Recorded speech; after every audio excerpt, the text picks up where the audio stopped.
Well, hello, good morning or good afternoon, depending on where you're joining us from today.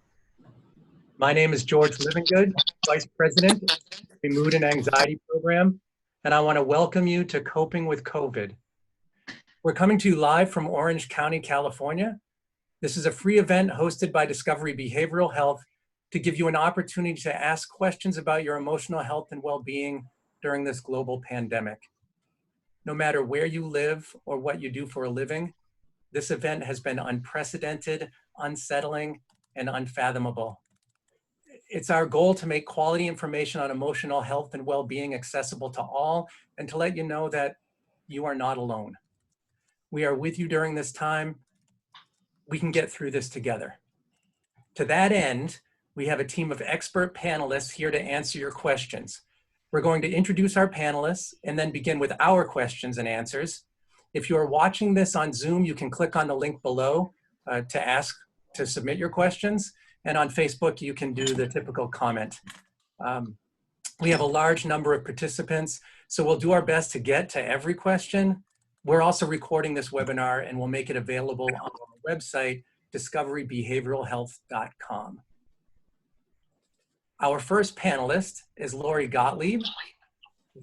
Lori is a psychotherapist and New York Times bestselling author of Maybe You Should Talk to Someone, which is being adapted as a television series with Eva Longoria. In addition to her clinical practice, she writes The Atlantic's weekly Dear Therapist advice column and contributes regularly to the New York Times and many other publications. Lori's TED Talk was one of the top 10 most watched of the year. She's a member of the Advisory Council for Bring Change to Mind and an advisor to the Aspen Institute, as well as a sought-after expert in media such as The Today Show, Good Morning America, the CBS Early Show, CNN, and one of my favorites, NPR's Fresh Air. If you want to learn more about Lori Gottlieb, you can go to lorigottlieb.com or by following her at LoriGottlieb1 on Twitter. Lori, you've been a sought after regularly for interviews with the national media.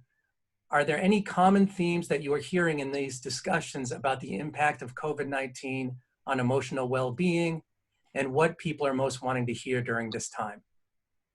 Yeah, well, I think that a lot of what I'm hearing is about anxiety and how do we manage anxiety. And I like to help people to think about the difference between productive anxiety, which is anxiety that helps us to take action in a way that is helpful. So it's, being reasonably concerned. So it's washing your hands, it's social distancing, it's doing all the things that we're supposed to be doing.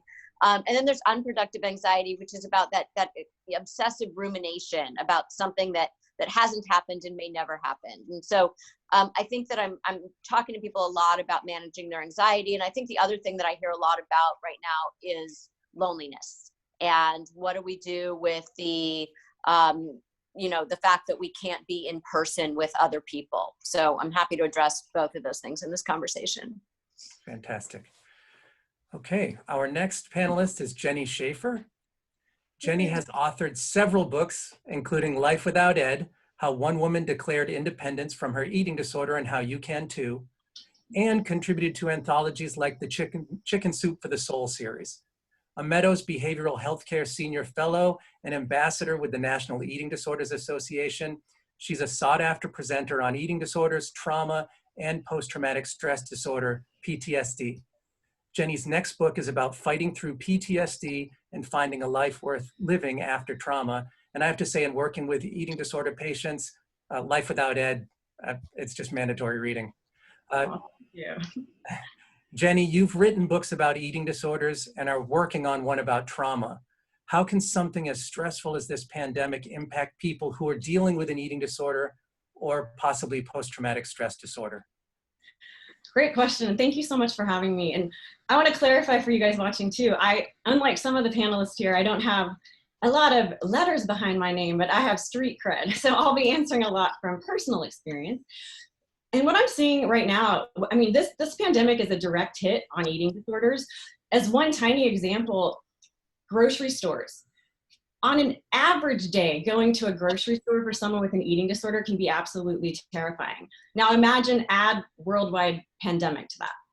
So On the opposite end, an eating disorder, a true life-threatening illness that can have such a strong compulsion that I know some people who are going to 5 or 6 grocery stores, one after another, in a hotspot city in order to find the very specific granola bar that their eating disorder says they're allowed to have. So they're putting themselves in dangerous situations. PTSD, I mean, this is a collective trauma. We're all going through that together. For some people, this can actually trigger PTSD for the first time, possibly from a trauma that they had 10 years ago. For some people, this can re-trigger PTSD symptoms.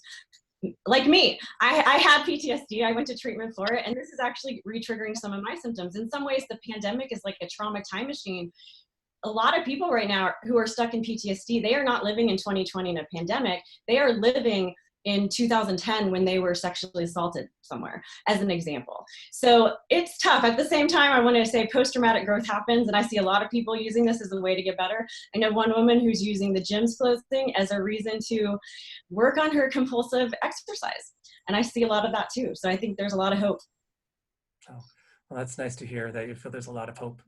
I want to check in. Karen, are you on? Karen Rubenstein? Okay, I think she's having some difficulties. So our next panelist is Deandra Christensen.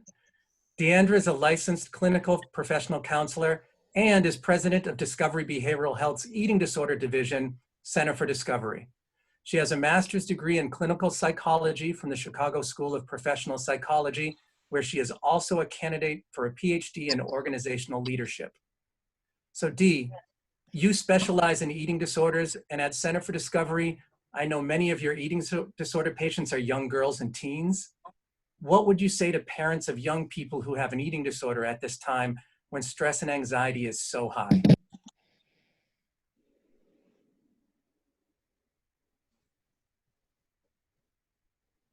Dee? There we go. Sorry, it wouldn't let me unmute myself because I was not the host. Good morning, everybody, and thank you for being with us. So as far as what I would say to parents right now is kind of building off of what Jenny and Lori have already talked about. One, stick to the facts with your kids as much as you can. We don't need to create more anxiety and stress in their lives by all of these different things that are coming through on social media that may or may not be from a factual source. So we want to stick to the facts as much as we can, and then deal with emotion separately from that. So 2 separate conversations. What are the facts that we're seriously concerned about now? And what is that helpful anxiety? And then go to the emotion. Kids sometimes don't express their emotions in the most quote unquote logical. It's logical for them, and really any expression of emotion is valid. And from an adult's perspective, it may not seem like it's the most logical expression. And it's really important for us to remember that frustration can come out as anger, sadness, loneliness, all sorts of things can be coming out during this time, and we don't want kids further isolating. So my last piece of advice for this moment would be to really emphasize the importance of community and family during this time, whatever that systemic family looks like. Really try to engage those folks that are in the household with the child so that they're not isolating further on their own in a bedroom. They're not completely engaged in social media. Also balancing that with alone time, that is really important. So I don't want to discount that, but really trying to make a community out of this using lovely technology that we have so that they can try to connect with friends or family over the phone and not further isolate themselves. All right, thank you for that. Karen, you're Hi. on. Hi there. So happy to have you. The fun times with Zoom right now.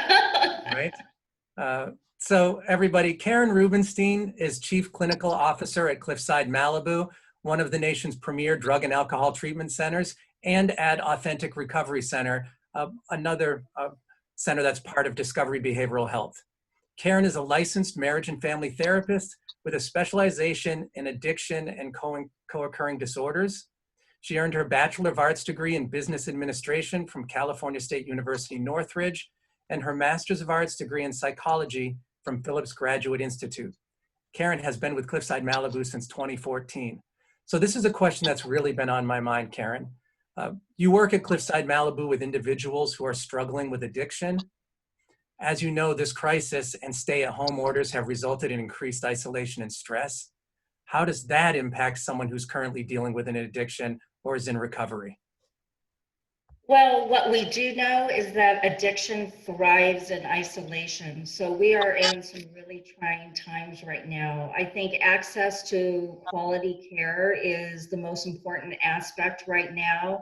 And fortunately, as you said, Deandra, you know, having the ability to connect through telehealth has been, you know, the platform that reaching out for people who are struggling with addiction or are in recovery. It's allowed them to continue to connect while they practice the safe at home. I think that, you know, it's the next best thing right now that people get connected through, whether it's online support groups, 12-step meetings, so that they can really talk about the struggles that they're dealing with in isolation and not, you know, letting their addiction kind of take over. In addition to that, the individual telehealth with therapists, case managers, and sponsors even allow, you know, somebody to really address the, you know, the underlying stress and the things that are coming up for them. So I think like this, you know, more of this is really helping support the, you know, recovery community. Mm. Yeah, I know in the recovery community, there's so many support groups out there that, you know, people will attend daily. And so I'm just really concerned whether they'll have access to that kind of support with the stay-at-home orders. Yeah, I think even through video conferencing, it's the next best thing to being in person, because you can see people, you can, you know, try to connect, and whether it's with their families, support systems, online groups. So it's been extremely beneficial for them. Okay, thank you. Our next panelist is Dion Flynn. Dion, with over two decades in recovery, Dion is cited by Oprah's magazine as one of our favorite creative thinkers. An expert improviser, comedian, and Army veteran, Dion's best known as Barack Obama and other characters, with over 100 appearances on The Tonight Show starring Jimmy Fallon. An expert in fun and innovative ways to help people connect with themselves and others, he's led scores of recovering and non-recovering people and healthcare professionals through his improv recovery workshops. So Dion, first, you have more than 2 decades in recovery. Congratulations on that achievement. Now, you must know that these are trying times for anyone, but this pandemic puts extra pressures on those who are trying to maintain their sobriety. You also find a way to help people in difficult situations using humor to connect with themselves and others. Is it possible to infuse humor into our current situation to give us some relief from the stress of recent events? Thank you, George. It's great to see you. It's great to be here with everybody. And we here at the comedy sector have gotten together and decided no. In fact, there is no way to use humor these days. There's nothing funny about this situation. We'd like to advise everyone to avoid using silly voices, using your wit and your creativity throughout this event until it has passed. Now, obviously, I'm kidding. You know, ever since the 5th century BC, the masks of comedy and tragedy have been there. You know, I even drew them out here on my little note sheet. Look at this. Isn't that pitiful? With my little marker. No, but because a comedy is something with a happy ending, and a tragedy is something with a terrible ending, okay? So that symbol has been used for years to represent life itself. Life is a balancing act of things that are very heavy and very grave. I've lost people in this pandemic. And that balancing elixir of humor and shared experience. A lot of times when we're laughing at something we all identify with, you know, and everyone's been sort of broken apart. Now we're all in these little boxes on Zoom right now. And many people are wondering, is it still okay? Like, is it okay to play? Is it okay to laugh? Or I'm sort of reset in this box and I don't know what's going on with everybody else. Is it okay to just be myself? I'm here today to talk about permission to play. And we've started a webinar and experimented over the last 3 weeks, bringing people in from around the country and having them improvise in particular, because improvising is all about connecting and getting together again. So I have a lot of things to share here today about, little games, little things you can do, even on Zoom, that'll help you feel more connected, a little bit lighter about the whole thing. It's not all doom and gloom. It's not all a big joke, but it's a blend. I guess that just makes me think of TV anyway, of the dramedies that we watch, really combining those elements. It does seem to represent Great life. point. Yeah. Well, and of course, we'll provide the resources to webinars such as yours and the other panelists on here on our website. All right, that leads me to our next panelist, Ken Goodman. Ken is a licensed clinical social worker who specializes in the treatment of anxiety disorders and OCD. He authored and produced the Anxiety Solution Series, a 12-hour self-help audio program, Break Free from Anxiety, a coloring self-help book, and Stress Free, a compilation of 6 relaxation exercises. He conducts workshops at universities and organizations, including USC, UCLA, the Anxiety and Depression Association of America's annual conference, and the International OCD Foundation. Ken earned his bachelor's and master's degrees from UCLA and treats children, teens, and adults in his practice in Los Angeles. As a member of the Anxiety and Depression Association of America's Public Education Committee, Ken has written several articles and has been featured in webinars and videos on the ADAA website. Ken is an ADAA clinical fellow and has been a member since 2009. So Ken, you've been very successful in creating tools for people to use to combat stress and anxiety. What are a few things anxious people can do to reduce their anxiety during this national crisis?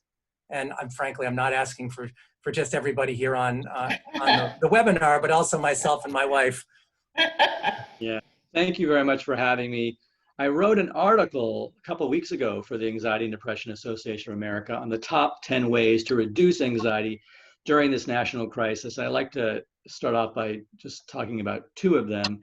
If we have time, I'm happy to share more. And you can see the article at ada.org or at quietmindsolutions.com. So the roots of all anxiety is intolerance of uncertainty. So whether it's a fear of heights or being trapped or whatever, or the coronavirus, it all has to do with uncertainty. And when the anxious mind is uncertain, it can gravitate to catastrophic thoughts. So before COVID-19, if you had a cough, you didn't worry about it. Now when people cough, they worry, do I have the coronavirus? So what has been driving these worries is the media, which is 24/7 coronavirus and virtually all negative. So if you are anxious about the virus and you spend a lot of time with the media, stop. I have an allergy to cats, so I'm not going to spend a lot of time in a room with cats. So if you're anxious about the virus, stop Googling, researching, scrolling, reading, watching. The consumption of the media is giving your active imagination a lot of material. So, no one is worried about dying of the flu because the media is not talking about the flu, and yet roughly 40,000 people have died of the flu this flu season. So number 2, focus on the present odds. All deaths are tragic, but we have to maintain proper perspective. The vast majority of people infected with COVID-19 have mild to moderate symptoms or no symptoms at all. To date, 16,000 people have died of the virus. Now that sounds alarming. It is alarming, and all deaths, are sad. But remember, we live in a country of 350 million people. The chances of you or a loved one dying is remote, particularly if you are under the age of 65, if you're in good health, and especially since people are maintaining distancing and isolation. So again, the odds of dying of the virus or becoming severely sick are extremely low, but it is possible, and that is where anxious people get stuck, when possibility comes probability. All right, well, thank you for that. Our final panelist is Julia Cassidy. Julia is a registered dietitian, nutritionist, and the director of dietary services for our adult eating disorders residential programs for Center for Discovery. She's worked at Center for Discovery for over 13 years. Julia believes in having a healthy relationship with food through balanced nutrition is the baseline to attaining the tools necessary while on the road to recovery.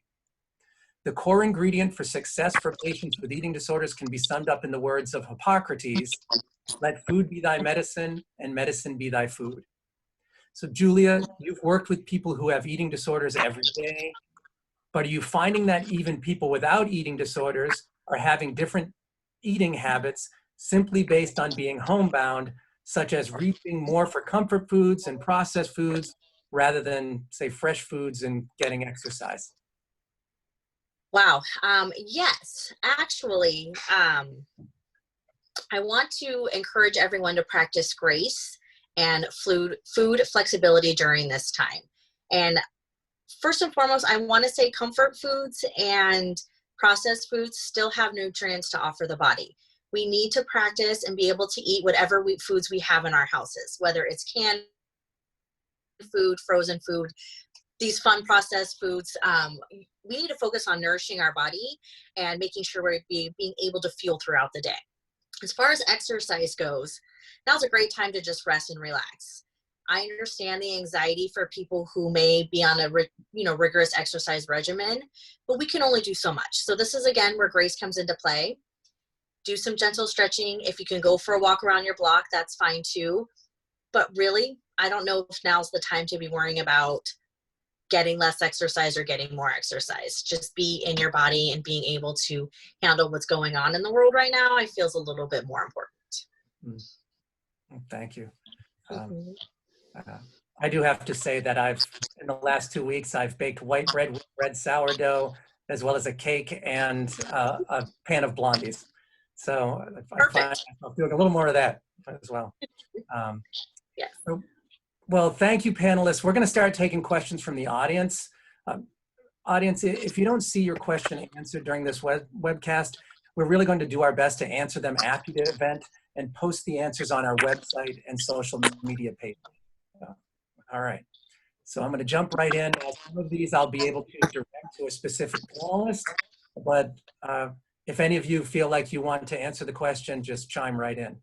The first is from Lauren, and she's asking, are there any free resources available for those of us that can't afford therapy due to a loss of job during this COVID crisis?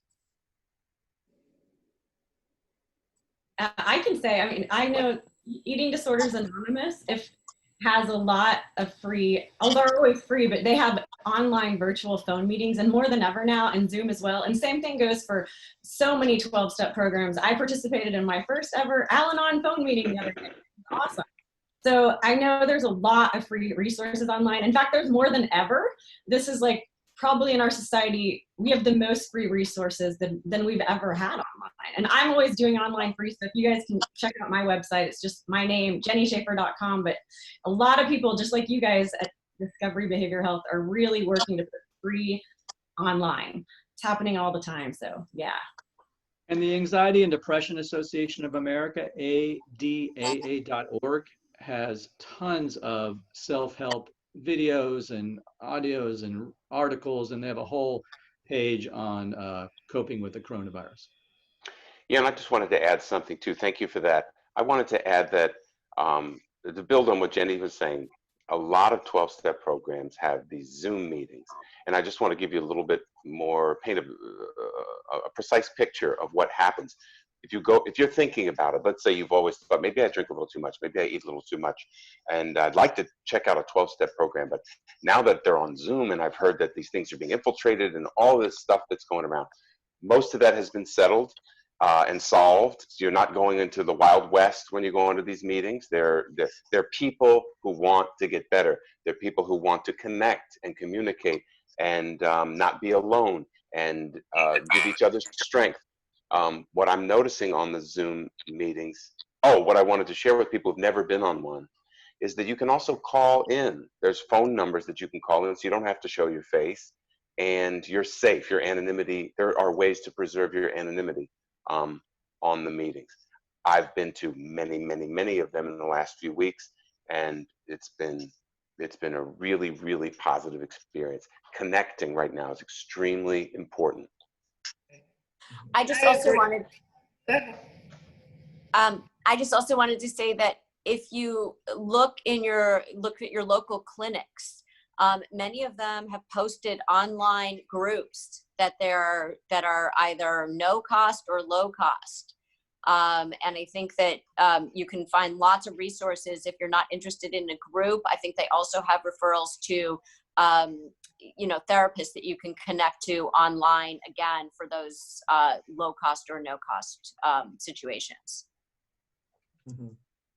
And I think even prior to this crisis, there were starting to be more sort of online therapy organizations as well that tend to be lower cost than your typical in-person therapy session.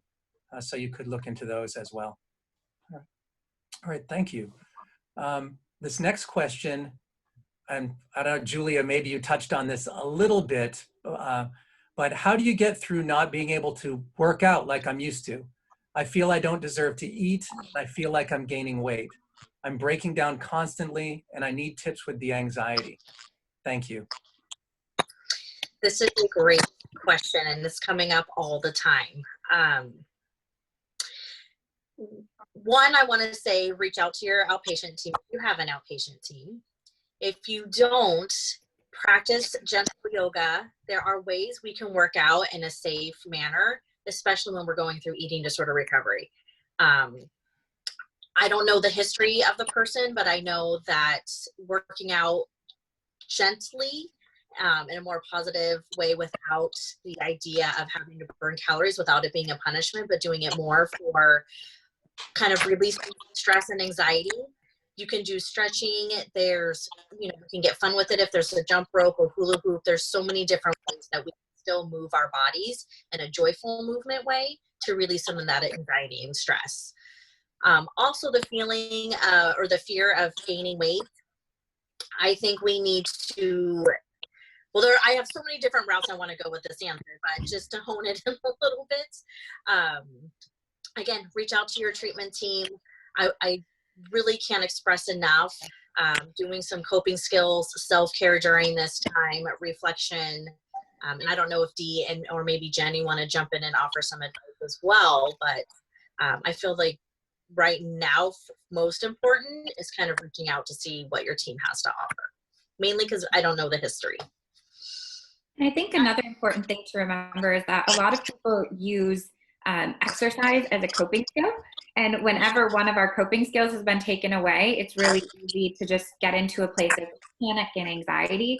And so what we really want to do is find other skills that you can use to tolerate that distress of not being able to engage in your regular routine. Like Julia had mentioned, going for a walk or gentle yoga, some of these things that we can do in our houses. And if you don't have a history of an eating disorder, it's still a challenging time for folks that are used to engaging in physical activity. Again, physical activity can be a really successful coping skill for folks. And so it's important for us to remember to have grace.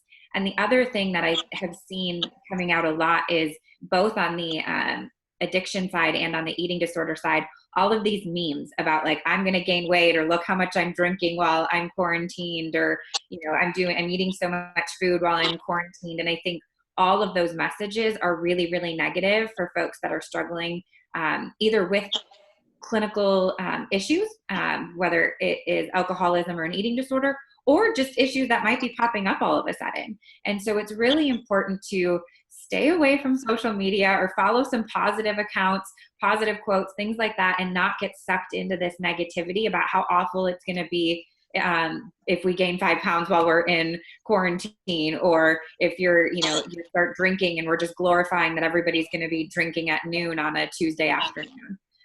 So some of these things have become really normal to talk about within this quarantine. And I think that it's, one, very triggering for folks that are struggling, and two, is creating a normal that's not realistic or healthy for anybody.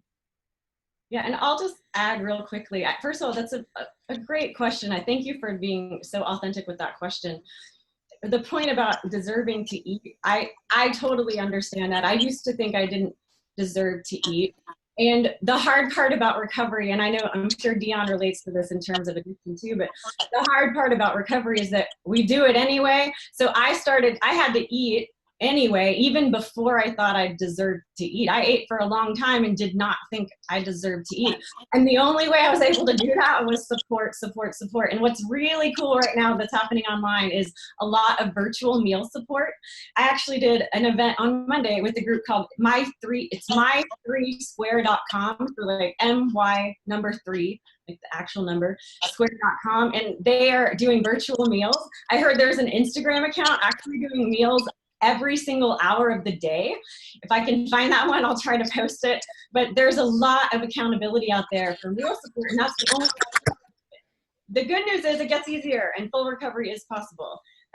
My eating disorder, my past eating disorder is not impacted at all during this pandemic, which is amazing. Like I said, I am having some PTSD triggers, but the eating disorder is gone. Full recovery is possible. And hang in there, don't quit, don't give up. Mm-hmm. And I think one final point on that of, as far as the exercises, there's all different types of exercise. And I just think of all the TikTok videos out there and people dancing and learning dances, and that kind of exercise can be enjoyable. And this is sort of an opportunity to just try new things and do something like that for fun, the gentle yoga, the dancing. Just kind of open your eyes to different possibilities that way. I was going to say on Instagram, it's at COVID-19 eating support. Thank you. Yeah, no problem. And I just did it this morning. So I'm one of the people who get on and do it. So yeah, at COVID-19 eating support. It's fantastic. Oh, thanks, Thank Julia. you. No problem.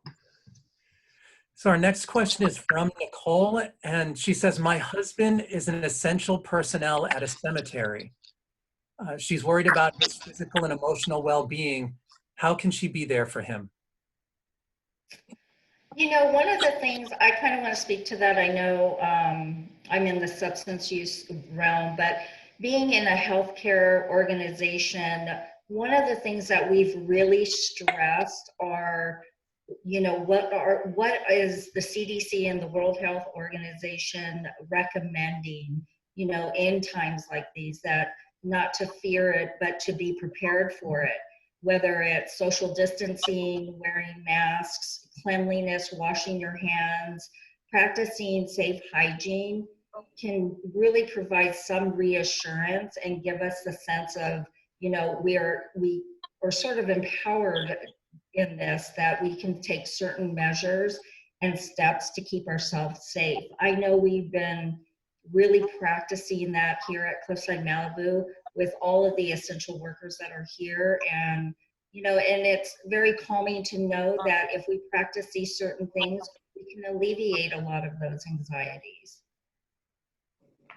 I just want to talk too, maybe add something about the perspective with which we're approaching this, because especially with essential workers like that, I think that I wrote a piece a few weeks ago about the both and, meaning that there's this very, tragic thing going on in the world.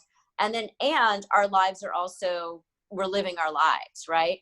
And so I was talking about how, my son is home for remote learning. And when he was home, I thought it's so delightful to see him, even though the circumstances under which I'm seeing him are horrible. And I wrote about a patient that I had who was had a cancer diagnosis, and she was saying, just like this pandemic, it's in the air, it's always on our minds. We can't really escape that. But at the same time, she said people were not willing to kind of talk about regular life with her, because they thought it would minimize her, what she was going through, or they weren't going back to laughter, right? They weren't willing to joke around or have a dance party or do anything, because somehow it would they felt it would invalidate what was really going on. And I think that when you have a partner who's really in the trenches all the time with this, one thing is you want to make sure that you are talking to each other and saying, what is your experience like and what's going on for you, and just checking in, and that your partner is checking in with you too. So you're not, so that there's, both of you are able to communicate, and it's not all about, you can't talk about your things because you're so worried about your partner. But I think the other thing is the both and, which is, are you guys only talking about what this person is seeing every day, or are you, we need a break from that too. So Are you, talking about normal things? Are you, are you having like a date night? People say, well, how can I do that? How can I even experience joy during when all this horror is going on around us? And you can, it's not like you're not allowed to do that, or you should feel guilty for doing that. And so you could order food in, and watch a movie together and have a date, right? So you can talk about other things. You can have a dance party. You can laugh with each other. I had tweeted out recently, I said something like, if I can't touch my face soon, I might need to go to therapy because I'm a therapist. And you have, and it's that universal, we are all in this together. We are all having these surreal experiences together. So I think it's really important to take emotional breaks from these conversations, that we need to be informed. And if you check the news once a day and you follow the guidelines and you're being responsible, not only for yourself, but for the community, then other than that, you don't need to spend all of your emotional real estate on talking about this all the time. It will flood us. It will overwhelm us if we don't take some emotional breaks. And we talk a lot about our physical immune system and how we can protect our physical immune system, but we also have to protect our psychological immune system. And that's by having the both and taking breaks. Yeah, Lori is 100% correct. And Dion touched on this when he answered that first question he was asked about trying to get a separation between your work and just kind of leaving it there and coming home and engaging in things that have nothing to do with work. I kind of want to build on this just a little bit with the next question. It kind of dovetails a little bit with it, of what advice or tools would you recommend for how to move forward after the crisis, especially if our current normal becomes sort of more of a new normal? I don't think this is going to become the new normal. I hope that if there's a silver lining in all of this, that when we start to emerge from this, that, there are some good things that are coming from it. One is that I think we're realizing with more intentionality what is important to us, because we're sort of stripped down to our essentials right now. And so who's important to us, what is important to us. I talked at the very beginning, my book is called Maybe You Should Talk to Someone, which doesn't just mean a therapist. I think we all need to talk more to each other, and we are starting to discover, it's really nice when now I can have a long FaceTime conversation with my friend, whereas in the normal hustle bustle of daily life, we don't take the time to do that. I think that, if you are somebody who likes to read books or play the piano or whatever it is, I think we're really saying, what are my priorities? And can I translate that to, after we start to get out of this, the kind of severe portion of this, can I take some of those lessons with me into my daily life, because they're really important. Mm-hmm. Dion, could you add to that as well? Yeah, I could. When I did acting training in graduate school, we had 6,500 hours of this intense training about how to be relaxed under artificially stressful situations. And I'm going to give everybody right now what I call the $210,000 tip, because that's how much the program was in today's currency. And over 6,500 hours, these are the two things that I got. How do you maintain relaxed readiness, the ability to perform, the ability to be there for that loved one when they come home, the ability to be a goofy character on TV, in my case, but practically for life, here's what they are. When I'm finished giving them to you, you'll all owe me $210,000. I'm kidding. I'm kidding. It's free. This is free. No, really, here we go. 6,500 hours. These are the two items, and I'd like you to do them with me, if you will. Relax your shoulders and breathe. And if you would, indulge me, let's share 3 breaths together.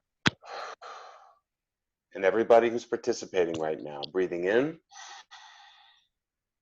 and out. Breathing in and out. Let all that tension go, and one last breath together. Breathing in and out. I'll follow up with this one statement. in my experience of working with people that are they've never done this before, they've never done improv, and they get all tense, what happens is you think you're about to die, and whether it's a pandemic or whether you're on stage for the first time, it's the same body reaction. And you tense up to try to keep yourself safe. And it makes it so that you're not ready to give and receive new information. And you can't hear what's actually going on around you in the moment. So if you take anything away from me today, just remember, relax your shoulders and breathe before you take the next right action that is before you. And I guarantee you, the quality of that next action will be better if you're relaxed than if you're tense, period. He's right. And George, can I answer your question? I was talking with my wife last night, and we were saying that, you know, once the government lets us go and be out, that I'm going to support these local businesses that have been struggling. I'm going to go to these restaurants. I'm going to go buy flowers. I'm going to go get a massage. I want to support. I got to get a haircut.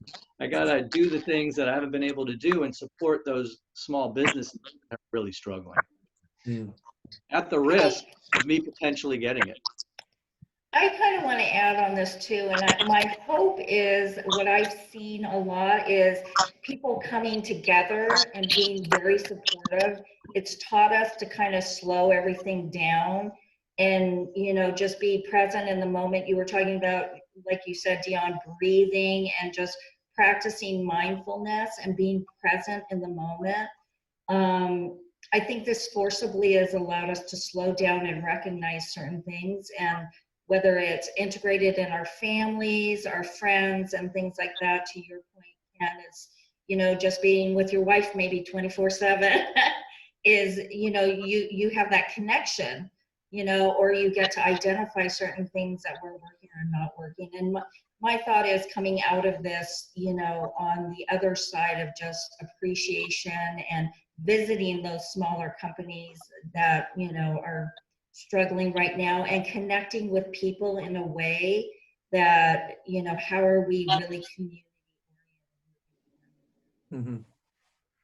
And I'd love to look at just real quick, I love what everyone's saying about we can definitely have so much post-traumatic for this, but I also want to point out for people who, you know, after this pandemic settles down and we kind of have it behind us, some people are vulnerable to developing post-traumatic stress disorder, particularly maybe healthcare workers who are in and out dealing with trauma. Really anyone. Trauma can be anything, but if someone is struggling after this and you are having nightmares, or you're finding yourself wanting to avoid certain things, which are some PTSD symptoms, or you're feeling extra anxious or extra depressed, I really encourage people to reach out for professional help. The average amount of time between the onset of post-traumatic stress disorder symptoms and actually starting treatment is 12 years. So I'd love to not see that happen for those people who do end up struggling with PTSD after this. All right. Yeah. Thank you. This next question is really aimed for more the eating disorder specialists, and it's pretty complicated. This person's writing in and says, hard to come together when you live alone. Luckily, I have a foster dog. Yes, thank you for our fur babies, right? That's for sure. I would like to know how you are handling needing to have food in the house and avoid going outside when you also have bulimia. What are the ways to cope with such a big trigger? I usually have enough food for 3 to 4 days max to reduce my urge to binge. Also, the rise of delivering food doesn't help right now. I'm scared enough about getting virus that I will not order delivery to binge and purge. So this is, like you said, George, there's a lot going on in this question, and I just want to first and foremost thank whoever this was for their question and validate that having an eating disorder, an active eating disorder in this time is incredibly stressful. My first and foremost, I want to go back to what a few folks said at the beginning of this conversation, in that what is helpful anxiety or productive anxiety versus unproductive anxiety. And all of us have to get food. So whether we have an eating disorder or not, that is one of the risks in this pandemic that we're in, that we have to take in order to be able to nourish our bodies and stay healthy and safe. And so if that means going to the store once a week, you know, there are a lot of different precautions that you can use, like wearing gloves if you do it in the right way and don't touch your cell phone and all those other things that are just going to continue contamination. But wearing a mask, washing your hands, wiping down your food when you get it, washing your fruits and vegetables really well. It's really important that we're taking the information and the facts that have been given to us and acting on those things. And then we are doing what is in our realm of control to prevent us from getting the virus. Worrying about all of the things that are outside of our realm of control are just going to create a lot of the extra anxiety that is not going to help your urge to binge and purge. And so I think that really looking at this, taking it all the way back and going to some of the root causes of why do you want to binge and purge, likely is somewhat of a coping skill, is some way to manage some of the anxiety. So as you can think, your anxiety is increasing during this really difficult time, completely understandable. So are your urges to engage in coping skills that are not going to be adaptive during this time. And so I really encourage you to maybe make a risk benefits list, right? We have to do these certain things in our lives in order to function right now. One of those things is going to the grocery store and getting food. So that's just a non-negotiable. So how do I do that? How do I keep myself safe while I'm doing that within the things that are in my realm of control? And then how do I engage in some other coping skills? So I think groups that folks have talked about are a fantastic idea. I know a lot of IOP programs and PHP programs are going to virtual and telehealth to provide support for folks that are really struggling during this time. So I would reach out to treatment centers and see if there is any support that you can get from a treatment provider, if that's the necessary step. And then find those other things. Dancing, I know we've talked about all these things, but dancing, yoga, I don't know, puzzles. I've all of a sudden found that I really enjoy doing puzzles, you know, reading, some of these other things that we maybe don't stop and take the time to do normally, because it's those things that are going to help but will not feel as effective as binging and purging. So it's really important to remember that these other coping skills that I'm suggesting are not going to have the same amount of excitement or that same feeling that you get when you binge and purge. And they are much, much better for your long-term health and your long-term recovery. And so that's, again, where we go back to the both and that Lori had been talking about. This may not give me the exact same sensation, and it's helping me cope with my anxiety in a much more adaptive way and is going to keep me on my road to recovery. Thanks for that. The next person writes, does anyone recommend any books to help these students with their mental health during this time? Elementary school age children specifically.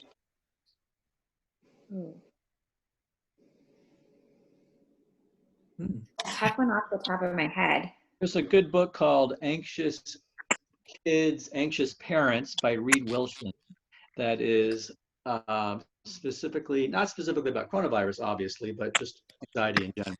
Anxious Parents, Anxious Kids by Reed. Mm-hmm. Yeah, I like Reed. I've read another of his books.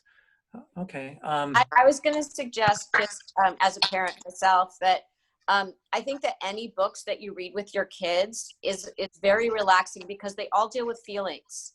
So every book that you read, the characters in the books are dealing with struggle, risk-taking, anxiety, sadness, frustration, anger, all of the things that a kid might be feeling. And so I think you can kind of segue into that based on what they see of themselves in these stories. I'm going to add another question to this one too that kind of fits. How do I talk to my school-age children about this pandemic? What's appropriate? Well, I'll add, just in our own experience, we have a 7-year-old. He's in first grade. Things that have been helpful, just about the last question, things that have been helpful, him making play dates with his friends from school on these Zoom calls and making those as interactive as possible. We did a story time where we invited all of his friends, and then I did a bunch of silly voices and things in the book, and I let them pick the book from 3 or 4 books, and letting him lead in a way. letting him lead with his curiosity, not dumping all of our, concerns and worries and the way we play out scenarios, and trying to keep him on, a normal quote unquote routine. He's doing remote learning. And if he wants to have fun and wrestle and play and do those things, really double down on that. We get him outside by going up to the roof. We live in New York City, so we go up to the roof and keep him, it's just us up there on the roof deck. And activity, keep his body active, things like that. And he's really here's the side benefit. This is the side benefit tucked into the tragedy, is that he's getting a lot of concentrated mommy and daddy time, and we're getting a lot of concentrated Miles time. And so, like that. I would, on that, Dion, I would say also, again, the minimization of exposure to what they see on TV and things like that. But I think it's also, we're all grieving as well, because we're grieving our freedoms. We're grieving as, how things used to be. They're grieving their classmates going to school and being able to interact and, all of those things. So in conjunction with that, I think it's really important to just really validate how they're feeling. Yeah, it seems like you're really sad, and being supportive, and as parents being sort of their grounding in who they're looking to. It's important for us to take care of ourselves so that we can take care of them. So I think, that's a huge piece of it, and just really providing a safe foundation for them. Yeah, I think Karen is right. I remember when my son was maybe, 10, 12 years old, and he doesn't mind horror movies at the time, but anytime he would walk through our living room and the TV was on, the news was on, he just did not want to see it. So news can be really scary for kids, and you have to be really careful about what's going on in the public forum and say, okay, maybe I should turn this off if my child is around. You want to ask your child also what their concerns are. What are your concerns? What are your worries? And then reassure them in the best way you can. But be honest. Now, I want to expand this out a little bit to what tips do you suggest for families, loved ones, and just the support system on managing the anxiety, depression, and uncertainty for members of the whole household? Are there any simple suggestions on when people should reach out for help? I think it's really important for people to realize that it is challenging to be around even people you love 24 hours a day, 7 days a week. And that, I think that a lot of people, like, they go on social media and they're like, look, this family's doing a scavenger hunt and this family's doing this on Pinterest and Instagram or whatever. It's like, you don't have to be that family. I think people are feeling so much pressure to do that. What is so important, and even going back to the parenting question, I wrote a piece about that on Monday in The Atlantic if people are interested. But what I said was that in order to be present for our kids, we need to be present for ourselves. And I think the same thing applies to the family at large, to adults as well, which is that we need to be able to take care of ourselves. So you need to communicate with your family about how can you work together to make sure that everybody is able to take care of themselves too. So for example, a lot of us need some private time. We actually need some time where there are no other human beings in our space. And even if you live in a small space, can you trade off with other people in your family? Can you say, I need this hour, these 2 hours, and then you'll get an hour, 2 hours, and I'll be on, right? But, to really say, like, I need to recharge for myself, to kind of reset myself. I need to go take a shower, or I need to go walk around the block, or I need to go read a book where nobody is bothering me, or I need to get my work done because I'm really stressed about, I still am working, right? Whatever it might be. So I think just to make sure that, especially women tend to spend a lot of time caring about everybody else and not really taking into account their own needs. So really important to, first of all, identify what you need, and then to be able to ask for it and work with the people in your household to make sure everybody's caring for themselves and being healthy emotionally. Thank you. I love what Lori said. Just my one thing with being a patient, I think can be key for loved ones to know. Mental illness is really hard to understand. And eating disorder is really hard for parents to understand if they've never had one. So something that helped my parents a lot is just, you don't have to understand the mental illness. It's very confusing. And you might never understand it if you've never struggled with a mental illness. You don't have to understand, but what I needed was people to believe me. So if I said, I feel terrified to eat this pizza or whatever it is, I needed my mom to say, I believe that you feel that way and I'm really sorry. I don't understand that, but I'm here and I support you anyway. I think my parents started being able to support a lot better when they stopped trying to understand every little part of the eating disorder.